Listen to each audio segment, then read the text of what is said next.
Matt, one of the things you really wanted to lift up as the gift of music in youth ministry was that it created the possibility of an encounter with the divine.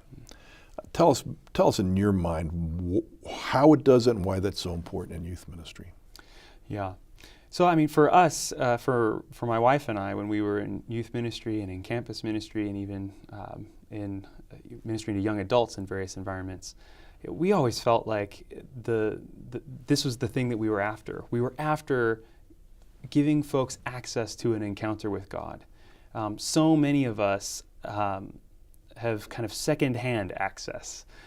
We can read the Bible and read the stories of people who have encountered God. We've grown up in a family of faith, and we hear the stories of our elders. Maybe we're in a church and we hear testimonies from other people. But especially when it comes to youth, we felt like, boy, we want to give them their own experiences. And the verse that we then ended up using to kind of frame our ministry was from the end of the story of the encounter of the Samaritan woman with Jesus in John chapter 4.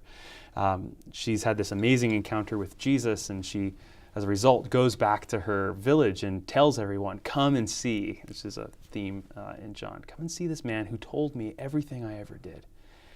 And they come out, and then and after encountering Jesus themselves, they turn around and say to her, they say, now we don't just believe because of what you've told us, but now we have seen for ourselves, and we know that this man is indeed the Son of God. And we just thought, that's it.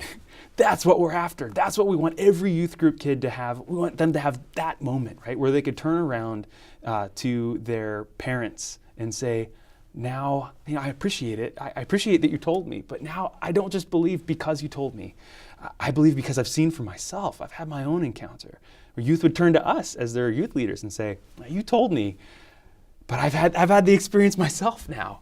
And boy, that's when you start to get accounts of faith that are really changing kids' lives, right? And they would give baptism testimonies. We're in a community that did adult baptism, and so they would tell at their baptisms down at the Long Island Sound in West Haven, an ideal location for baptism.